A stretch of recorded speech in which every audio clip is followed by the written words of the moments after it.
আসসালামু আলাইকুম ওরহমাতুল্লাহ। আজ আমরা এমন একটি শক্তিশালী আমল এবং দোয়া নিয়ে কথা বলতে এসেছি যা আপনার জীবনের মোড় ঘুরিয়ে দিতে পারে। আপনি কি ঋণের বোঝায় ডুবে আছেন, কঠিন কোনো রোগে আক্রান্ত, মানসিক অশান্তি আর হতাশায় প্রতিটি মুহূর্ত বিষণ্ণ হয়ে উঠছে? আপনার মনের গভীরে লুকিয়ে থাকা কোনো নেক আশা কি পূরণ হচ্ছে না? আপনি কি এমন কোনো সমস্যায় পড়েছেন যেখান থেকে বের হওয়ার কোনো পথই খুঁজে পাচ্ছেন না? যদি আপনার উত্তর হ্যাঁ হয়, তবে আজকের এই ভিডিওটি বিশেষভাবে আপনার জন্যই, কারণ আজ আমরা পবিত্র কোরআন এবং হাদিসের আলোকে এমন একটি দোয়া সম্পর্কে জানব যেটিকে বিপদের বন্ধু, মুক্তিদাতা এবং আশার আলো বলা হয়। ইতিহাসের পাতায় এমন অসংখ্য নজির রয়েছে যেখানে মানুষ চরম হতাশার মুহূর্তে এই দোয়াটি পড়ে আল্লাহ রব্বুল আলামিনের কাছ থেকে অভাবনীয় সাহায্য লাভ করেছেন। এমনও বলা হয় যে কোনো ব্যক্তি যদি পূর্ণ একিন ও বিশ্বাসের সাথে মাত্র ৩ দিন এই দোয়াটি পাঠ করে, তবে তার জীবনে অলৌকিক পরিবর্তন আসতে শুরু করে। ইনশা আল্লাহ আমরা সেই দোয়াটি কি, এর পেছনের অলৌকিক ঘটনা, এর প্রতিটি শব্দের অর্থ এবং কিভাবে এই আমলটি করবেন তার সব কিছু বিস্তারিতভাবে আলোচনা করব। তাই শেষ পর্যন্ত আমাদের সাথেই থাকুন। প্রথমে আমাদের সেই ঐতিহাসিক ঘটনার দিকে ফিরে তাকাতে হবে যেখান থেকে এই দোয়াটির উৎপত্তি।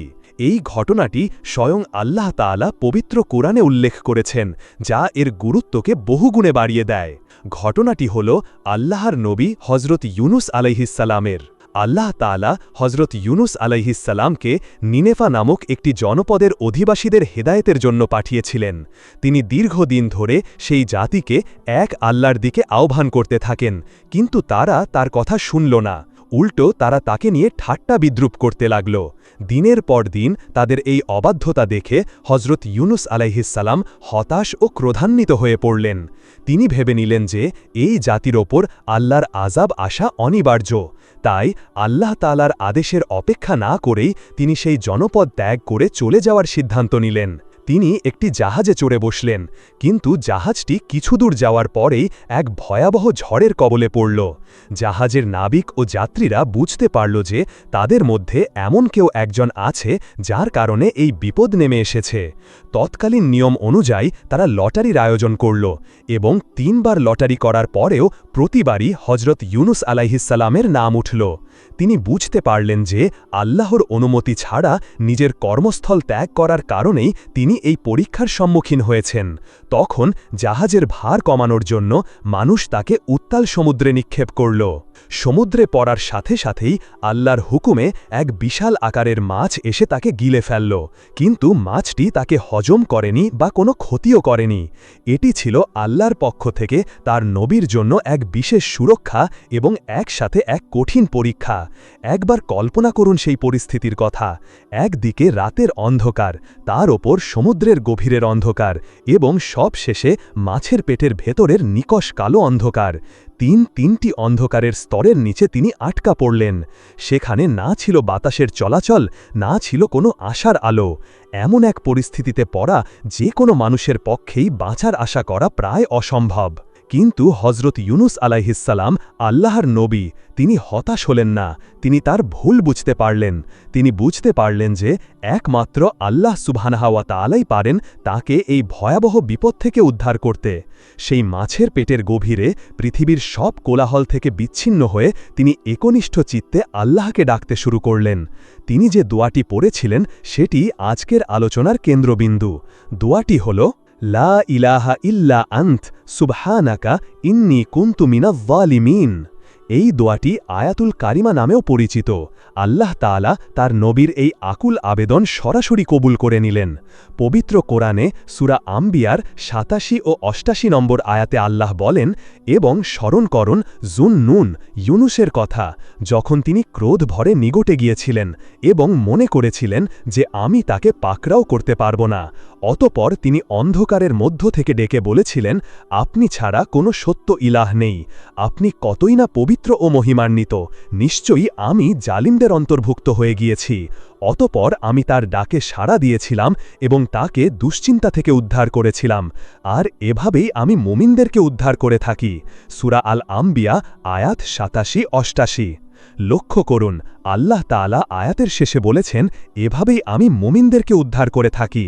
এর মানে হল, এই দোয়াটি শুধু হজরত ইউনুস আলাইহিসসালামের জন্য নির্দিষ্ট ছিল না, বরং কিয়ামত পর্যন্ত যে কোনো মুমিন ব্যক্তি যখনই চরম বিপদে পড়ে একিন ও বিশ্বাসের সাথে এই দোয়া পাঠ করবে, আল্লাহ তাআলা তাকেও একইভাবে বিপদ থেকে উদ্ধার করবে ইনশাআল্লাহ।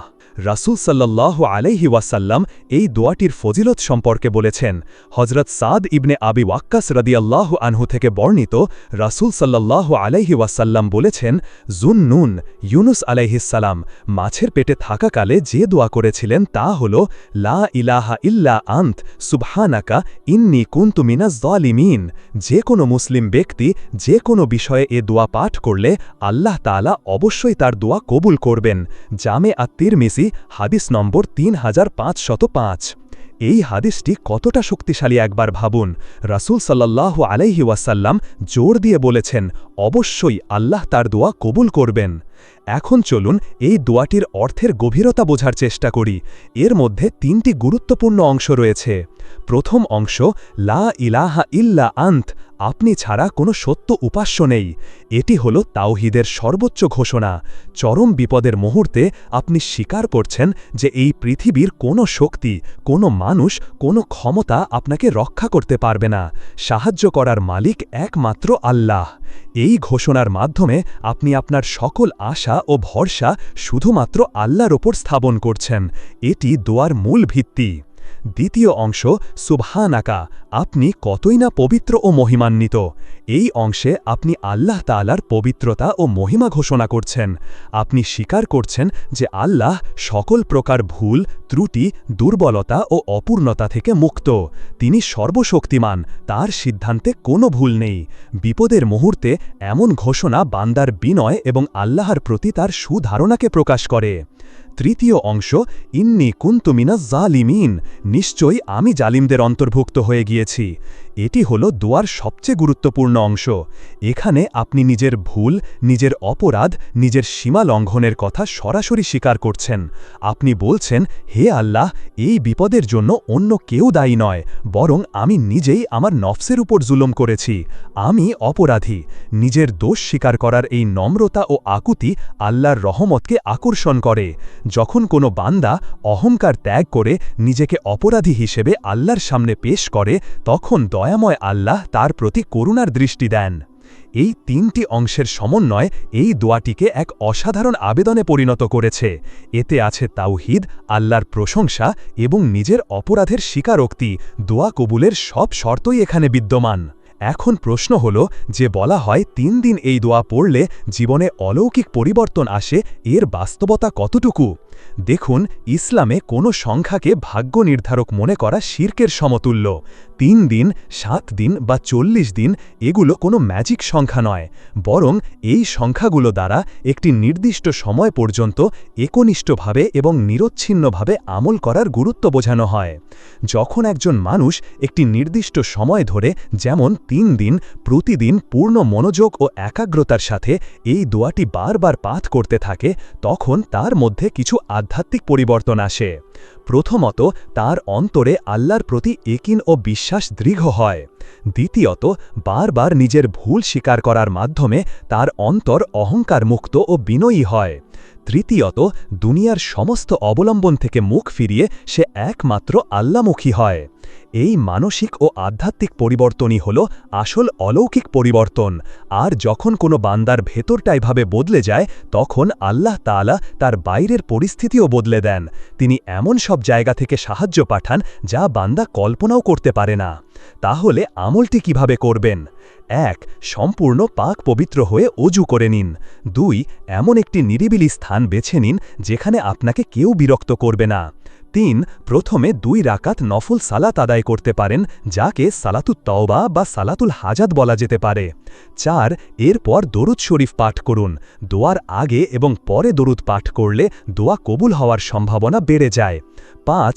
অতপর পূর্ণ মনোযোগ, কান্নাজড়িত কণ্ঠে এবং একিনের সাথে এই দোয়াটি লা ইলাহা ইল্লা আন্ত সুবহানাকা ইন্নী কুনতু মিনাজ জালিমিন 100 বার বা তার চেয়েও বেশি যতবার সম্ভব পাঠ করুন। 6 পাঠ করার সময় দোয়ার অর্থের দিকে খেয়াল রাখুন। নিজেকে হজরত ইউনুস আলাইহিসসালামের জায়গায় কল্পনা করুন এবং অনুভব করুন যে আপনিও চরম বিপদে আছেন আর আল্লাহ ছাড়া কোনো উদ্ধারকারী নেই। 7 দোয়া শেষে আবার দরুদ শরীফ পাঠ করুন এবং আল্লাহর কাছে আপনার সমস্যা সমাধানের জন্য আকুতি ভরে প্রার্থনা করুন। এই আমলটি আপনি দিনের বা রাতের যে কোনো সময় করতে পারেন, তবে শেষ রাতের তাহাজ্জুদের সময় দোয়া কবুলের সর্বোত্তম সময়। আপনি যদি টানা 3 দিন বা তারও বেশি সময় ধরে এই আমলটি চালিয়ে যেতে পারেন, তবে ইনশাআল্লাহ আপনি নিজের জীবনে এর প্রভাব দেখতে পাবেন। হতে পারে আপনার ঋণ পরিশোধের কোনো ব্যবস্থা হয়ে যাবে, আপনার অসুস্থতা দূর হতে শুরু করবে, অথবা মানসিক শান্তি ফিরে আসবে। মনে রাখবেন, আল্লাহ আপনার দোয়া ঠিক সেভাবেই কবুল করতে পারেন যেভাবে আপনি চেয়েছেন, অথবা তিনি আপনার জন্য তার চেয়েও উত্তম কোনো ব্যবস্থা করে রাখতে পারেন, কিংবা এই দোয়ার বিনিময়ে আপনার কোনো বড় বিপদ দূর করে দিতে পারেন। তাই প্রিয় দিনী ভাই ও বোনেরা, হতাশ হবেন না। আপনার সমস্যা যত বড়ই হোক না কেন, তা আল্লাহর রহমতের চেয়ে বড় নয়। হজরত ইউনুস আলাইহিসসালামের মুক্তির এই দোয়াকে নিজের জীবনের অংশ বানিয়ে নিন। শুধু বিপদে পড়লেই নয়, সব সময় এই দোয়া পাঠ করুন। এটি আপনাকে বিনয়ী হতে শেখাবে এবং আল্লাহর সাথে আপনার সম্পর্ককে আরও মজবুত করবে। হে আল্লাহ, আমাদের সবাইকে এই আয়াতুল কারিমার ওপর পরিপূর্ণ একিন রেখে আমল করার তৌফিক দান করুন। আমাদের সকল বিপদ আপদ, দুশ্চিন্তা ও অসুস্থতা দূর করে দিন। আমাদের মনের নেক আশাগুলো পূরণ করুন এবং দুনিয়া ও আখিরাতে আমাদের সফলতা দান করুন। আমিন। আজ এ পর্যন্তই। ভিডিওটি যদি আপনার হৃদয় ছুঁয়ে যায়, তাহলে এটা শেয়ার করে আপনার প্রিয় মানুষদেরকে এই তথ্যটি জানিয়ে দিন, যেন তারাও এটি জানতে পারে। এরকম ইসলামিক তথ্যবহুল ভিডিও সবার আগে পেতে চ্যানেলটি সাবস্ক্রাইব করে পাশের বেল আইকনটি ক্লিক করে রাখুন।